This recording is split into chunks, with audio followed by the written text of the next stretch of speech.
Hello மக்களே! இன்னைக்கு நம்ம கருவேப்பிலை சிக்கன் எப்படி செய்றதுன்னு பார்த்துரலாமா? அதுக்கு சிக்கன நல்லா இந்த மாரி வாஷ் பண்ணி ஒரு தனியான பாத்திரத்தில எடுத்து வச்சுக்கோங்க.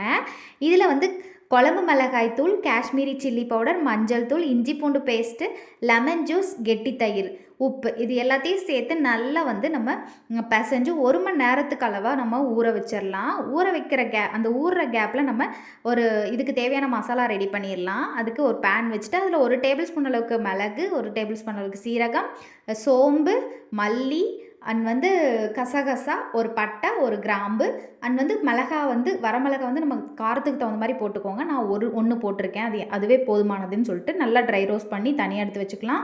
இப்போ ஒரு கொத்து கருவேப்பிலை இந்த மாதிரி உருவி போட்டு அதையும் நல்லா ட்ரை ரோஸ்ட் பண்ணி எடுத்துட்டு ஆறுனதுக்கப்புறம் 2யும் சேர்த்து நம்ம இந்த மாதிரி நைஸாக அரைச்சி வச்சுக்கலாம்.